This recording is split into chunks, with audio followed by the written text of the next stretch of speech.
Maya Johnson heard that laugh through the phone, and her breath caught as she crouched behind her kitchen island, fingers numb, whispering because the sound of boots scraping against her back door was getting closer. She had dialed 911, believing the voice on the other end would mean safety, believing the uniform behind that voice would take her fear seriously. But instead, she heard amusement, disbelief, a tone that suggested she was interrupting something more important than the fact that strangers were forcing their way into her home. Officer Ryan Miller leaned back in his chair, spinning a pen between his fingers, glancing at the call screen while suppressing another chuckle, his night shift already long and his patience thin, convinced he'd heard this kind of panic before, convinced it would turn out to be nothing. "Ma'am, take a breath," he said, his voice light, almost teasing, as Maya pressed the phone to her ear and watched the handle on the back door slowly turn, her heart pounding so hard she thought it might give her away. She gave her address, her voice shaking, the dispatcher's keyboard clicking lazily as he typed, until his eyes drifted to the last name on the screen, Johnson, and he paused, pen dropping from his hand as a different kind of silence settled over the room, heavy and immediate, the laugh dying in his throat as the weight of that name began to sink in. Maya's thoughts raced as she listened to the sudden change on the line, the shift so abrupt she almost asked if the call had dropped, but then she heard Miller clear his throat, heard the chair scrape as he sat upright, professionalism snapping into place like a switch flipped too late.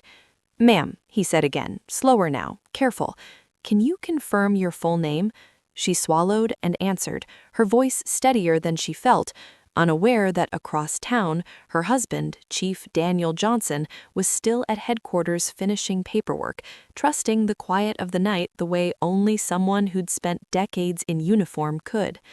Miller's fingers hovered over the keyboard as the system populated with additional details, internal notes, associations that made his stomach tighten, while nearby, dispatcher Lisa Carter glanced over, catching the change in his posture and the color draining from his face. Outside Maya's kitchen, the glass finally cracked, a sharp sound that made her flinch, and she whispered, "They're inside," just as Miller signaled frantically to Sergeant Thomas Reed across the room, his earlier smirk now replaced by a look bordering on panic. Reed was on his feet in seconds, issuing commands, units being dispatched with urgency that should have been there from the start, radios crackling to life as patrol cars turned toward Maya's street. Miller stayed on the line, his voice low, apologetic without saying the words, telling her to stay hidden, to stay quiet, while the reality of his earlier reaction pressed down on him heavier than any reprimand could. Maya listened, gripping the phone like a lifeline, unaware of the storm she'd set in motion inside the department, focused only on surviving the next few minutes as footsteps moved through her living room, drawers opening, a stranger's breath audible through the thin walls, and the knowledge that help was finally coming, whether because she was in danger or because of the name now glowing on a screen, hung unspoken between them, tense and unresolved.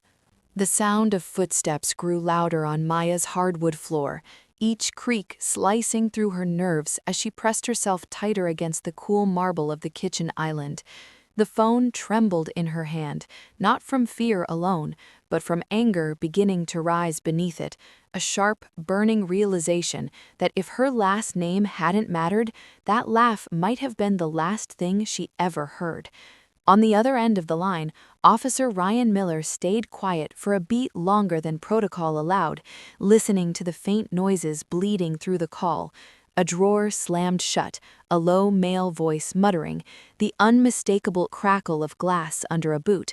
His earlier amusement replayed in his head like a mistake he couldn't rewind, and he forced himself to focus. "Maya," he said, using her first name now, his tone measured and firm. "Units are en route. Stay where you are. Do not make any noise unless you have to."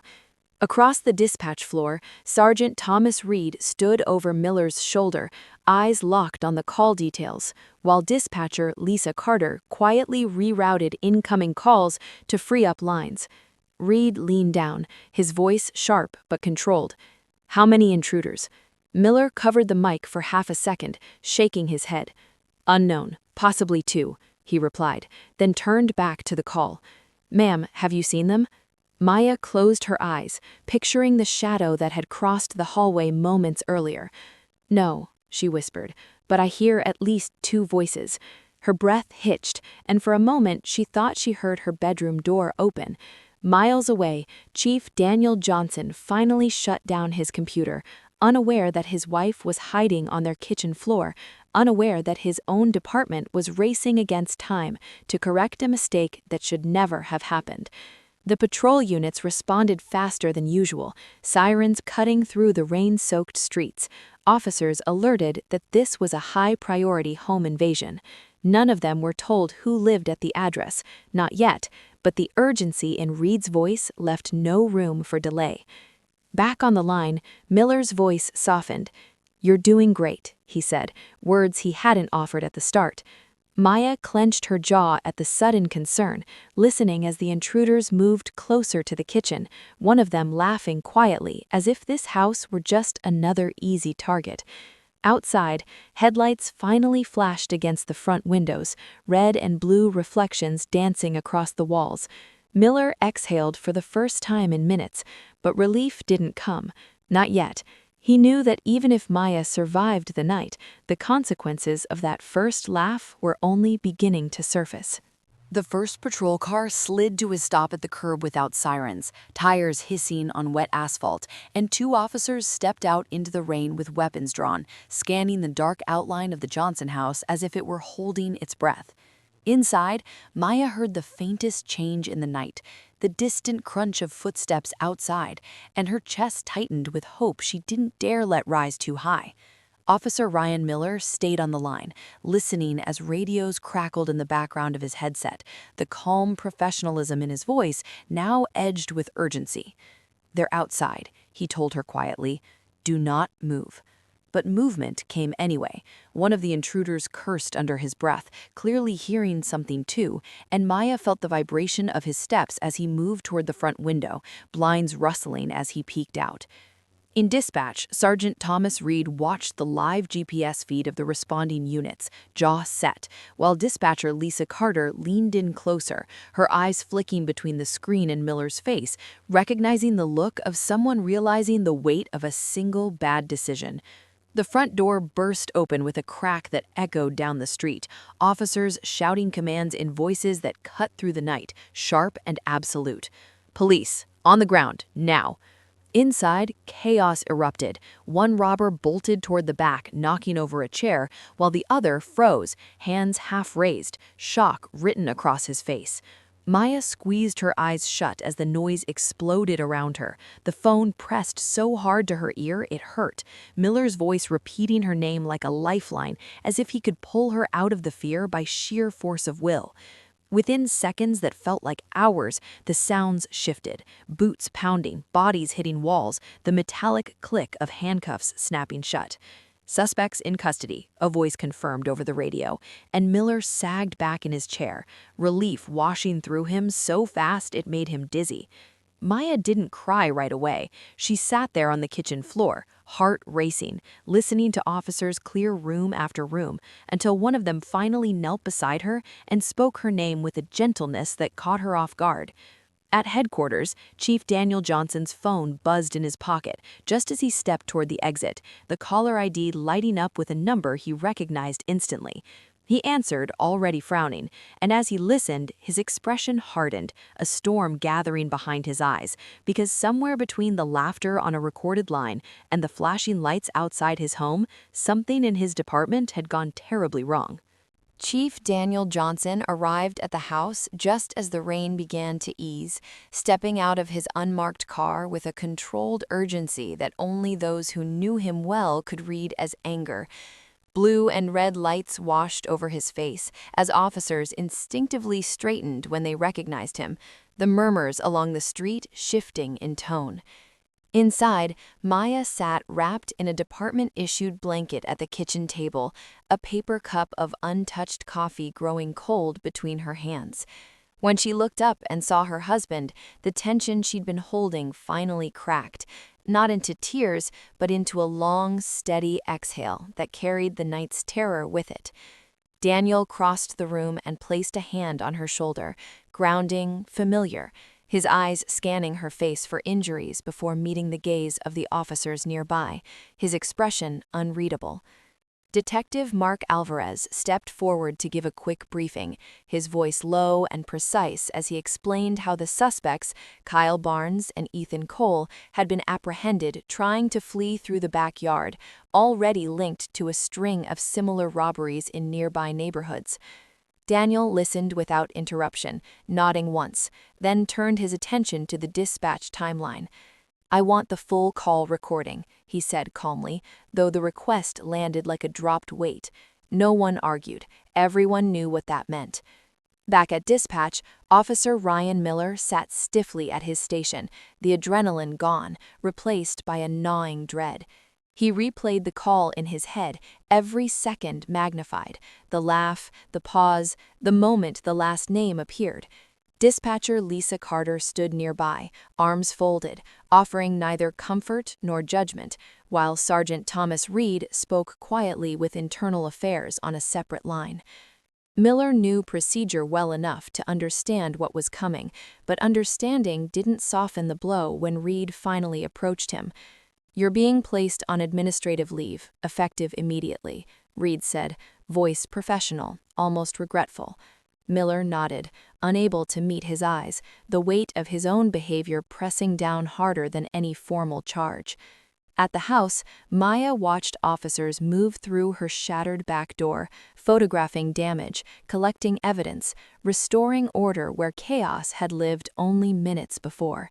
She caught Daniel watching her, his jaw tight, and knew he was replaying the same question she was, whether she would have been protected as quickly if her last name hadn't carried authority. Neither of them said it out loud, but it hung between them, unresolved, as the night shifted from emergency to aftermath and the real reckoning quietly began.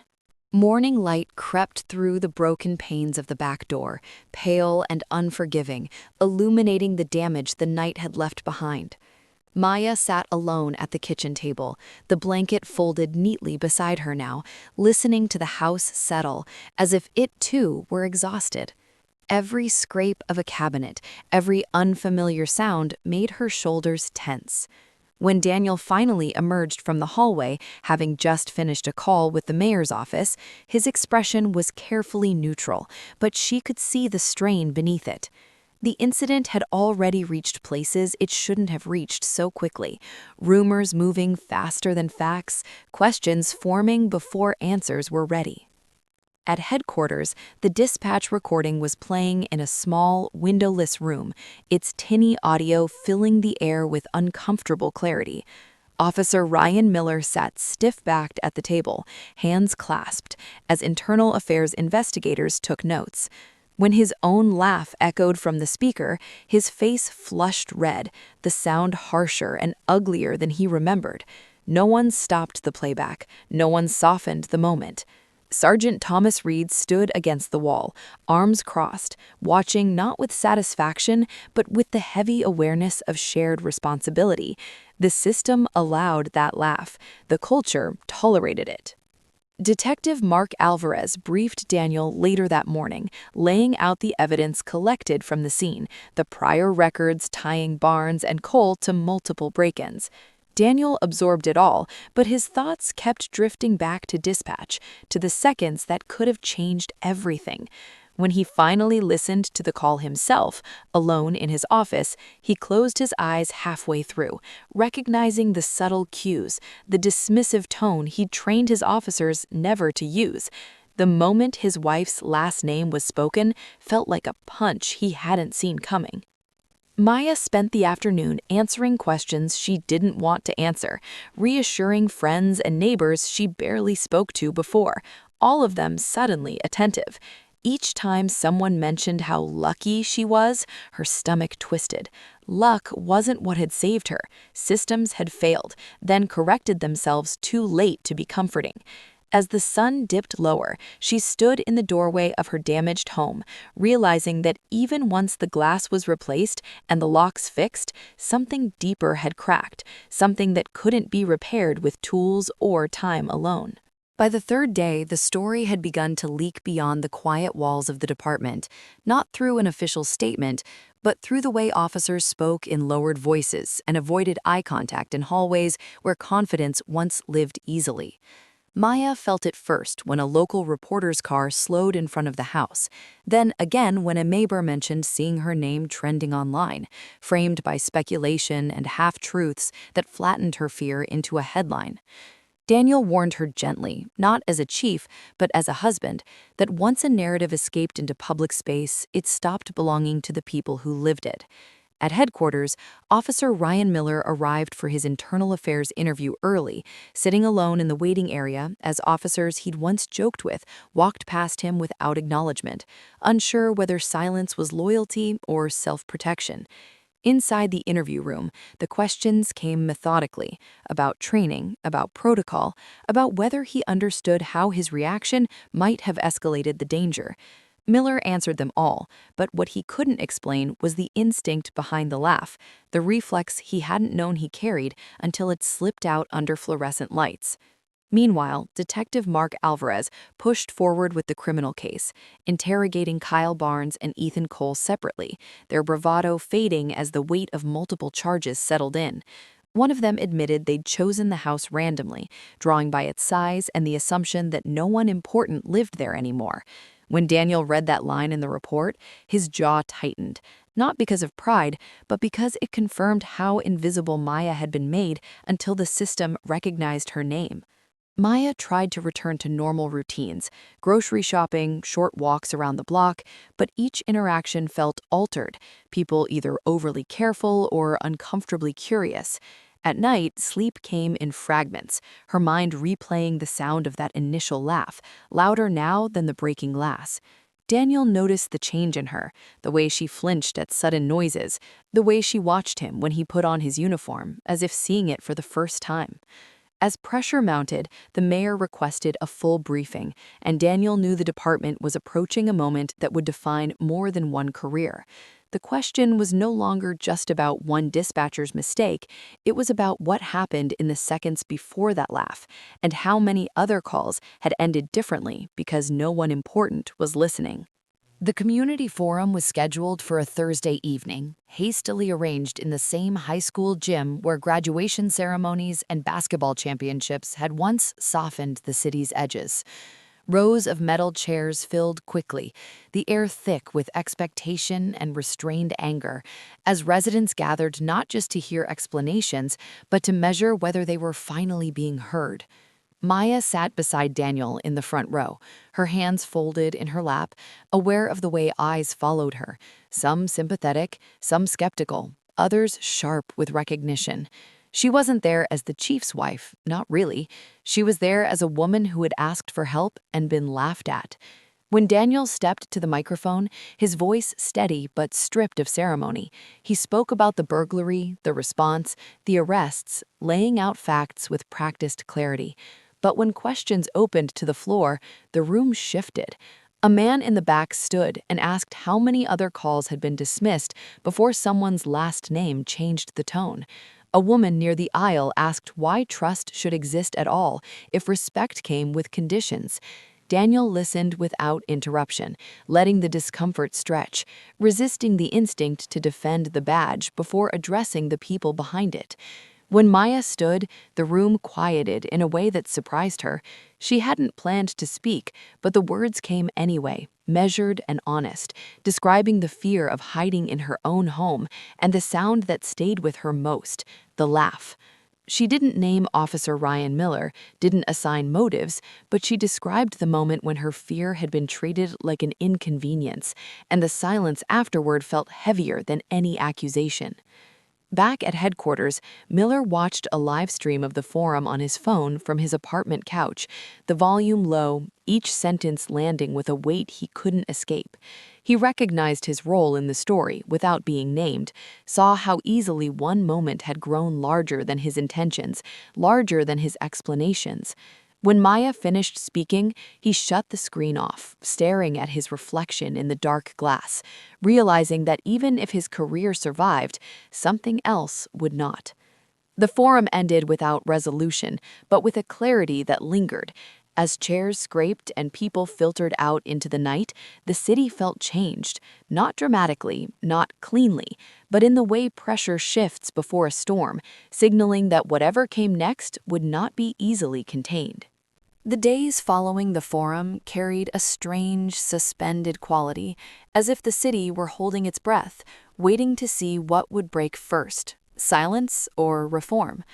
At headquarters, Daniel moved through meetings that felt heavier than any he'd faced before, each conversation circling the same uncomfortable truth without fully naming it.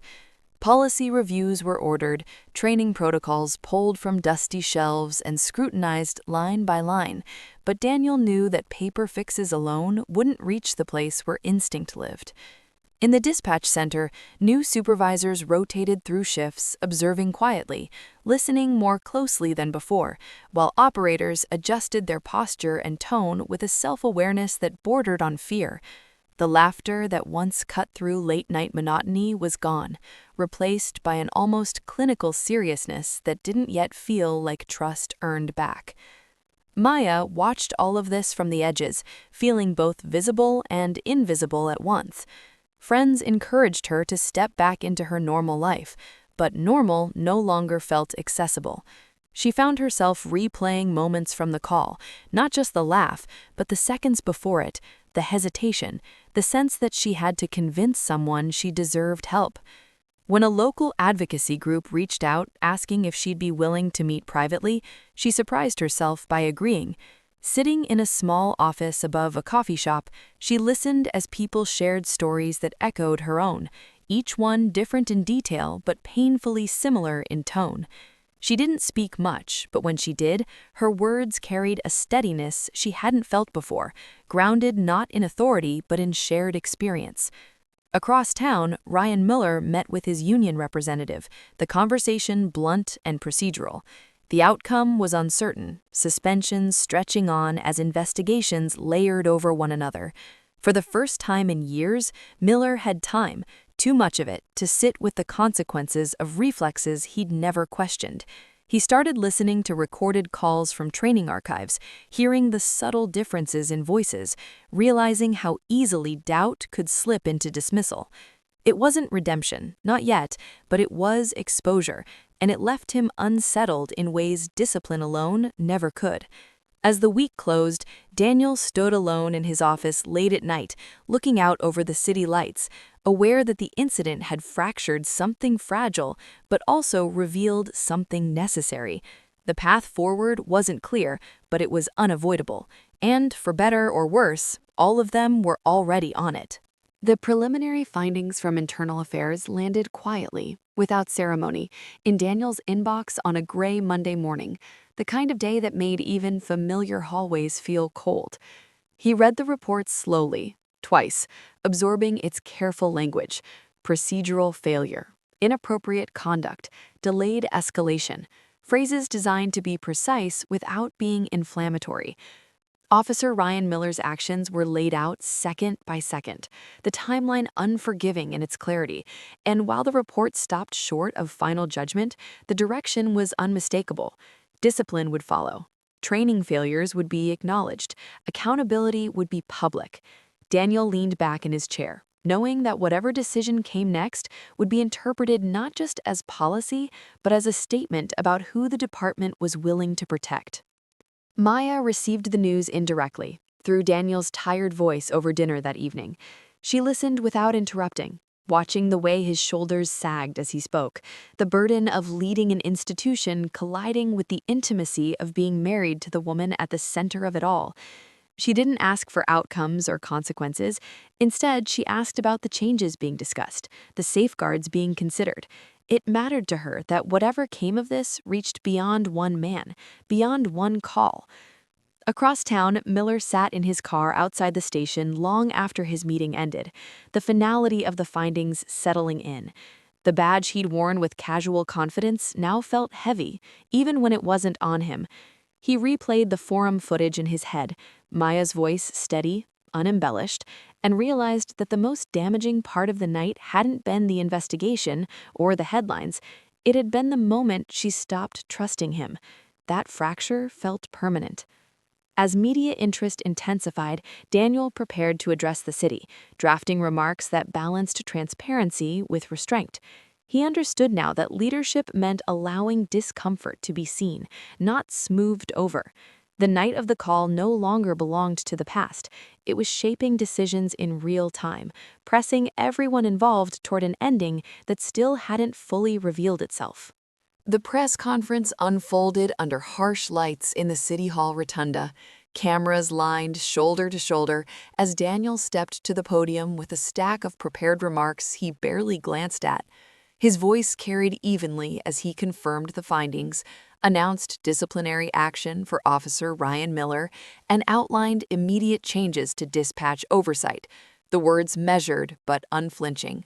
Questions followed, sharp, repetitive, circling intent and optics, but Daniel answered them with the same steady restraint, refusing to rush past the discomfort.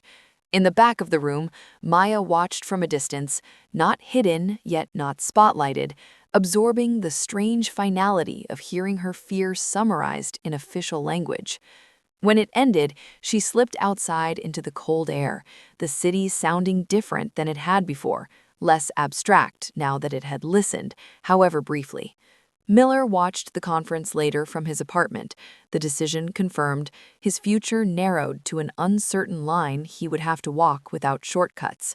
He didn't turn the screen off when Daniel spoke her name, he let it play, letting the moment settle without deflection.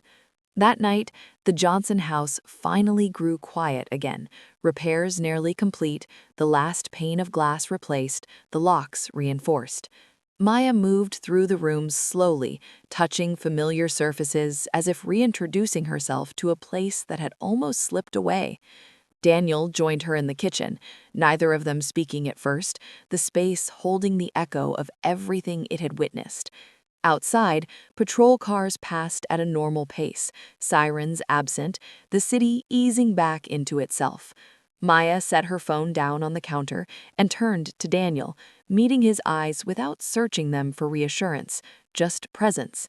He nodded, a small acknowledgement of the distance they'd crossed since the night began, with a laugh and a ringing line.